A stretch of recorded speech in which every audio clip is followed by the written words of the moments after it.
Most people see Oslo as a city of streets and landmarks, but just 15 minutes from the quay, a completely different world is waiting in the fjord. 6 islands, each one with its own story, all of them free to explore.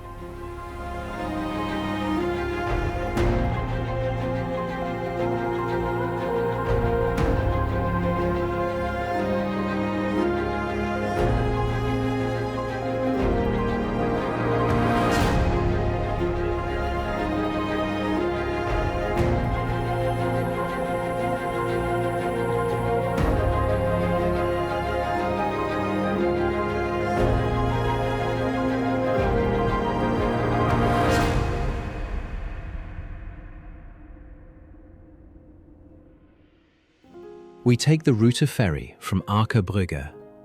The city slowly disappears behind us.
Hovedøya holds the deepest roots of any island in the fjord. A Cistercian monastery was founded here in 1147, one of the very few ever built in Norway. What remains today are stone walls, slowly returning to the earth, surrounded by forest that has had 9 centuries to grow back around them. Centuries later, during the Napoleonic Wars, the island took on a different role. Cannons replaced monks. The same shoreline that once framed a life of contemplation became a defensive position, guarding the city from the fjord. 2 chapters, the same island. Both of them now part of the silence.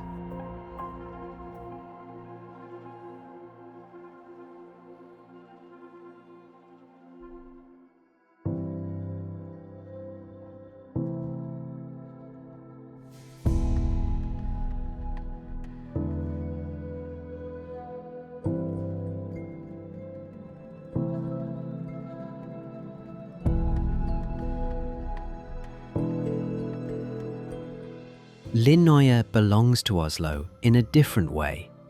The island is covered in small wooden cabins, brightly painted, tightly packed, handed down through families for generations. This is the Norwegian summer, the way Norwegians have always wanted it. Close to the city, far from everything else.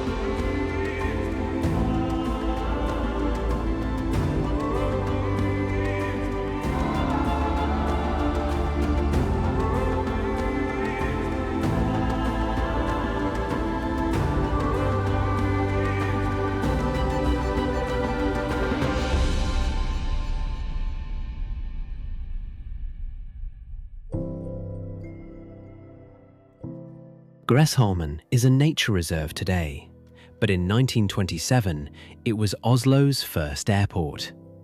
Seaplanes landed on the water between the islands, and for a brief moment in history, this was Norway's window to the world. The runway is long gone. The birds have returned.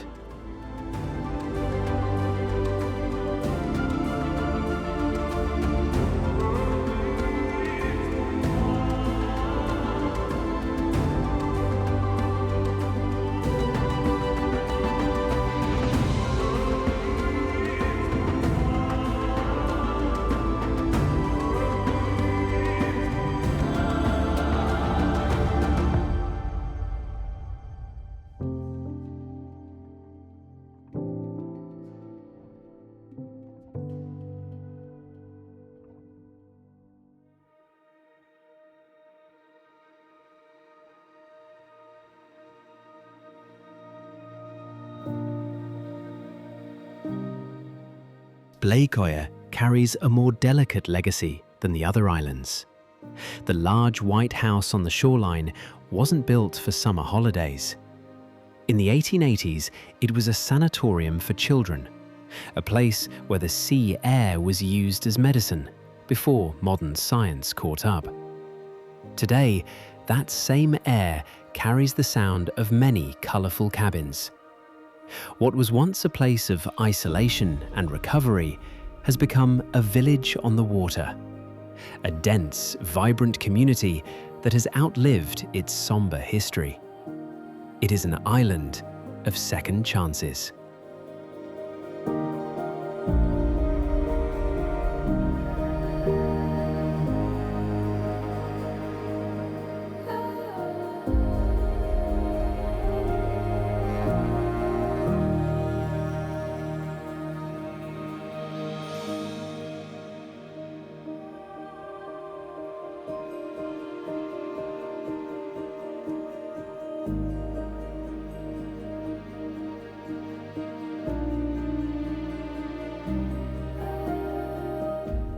Nakkholmen is the most densely packed of the islands, a mosaic of 182 small, colourful cabins.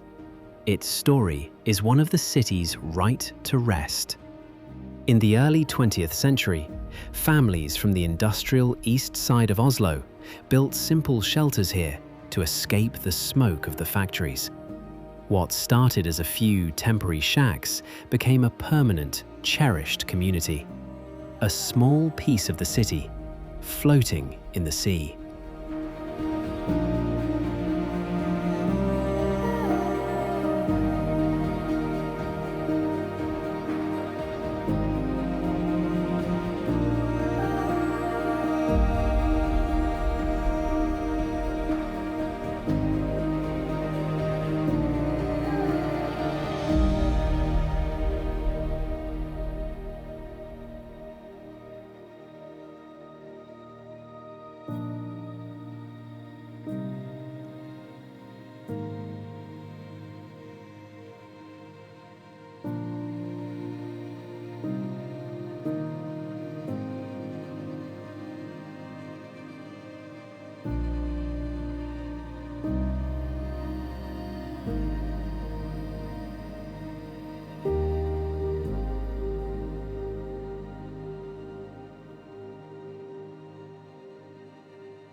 Langøyene was once two separate islands used as a garbage dump, eventually joined together by Oslo by filling the fjord between North and South Langøy with waste from the city to create something new.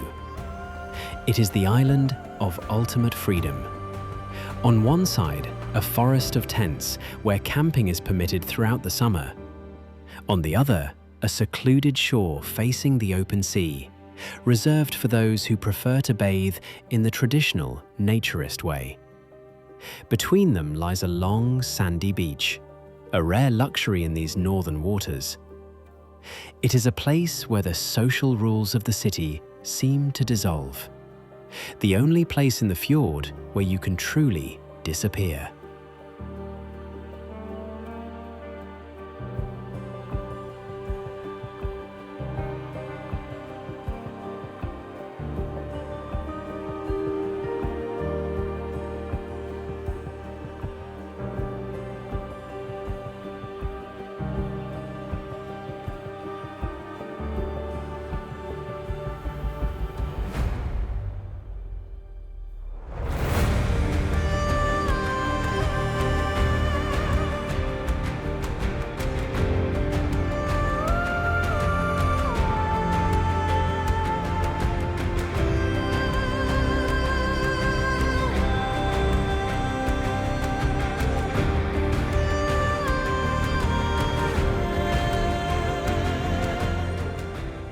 Six islands, a few kilometers of water, and a completely different version of Oslo, one that moves at the pace of the tide, that measures time in seasons rather than minutes.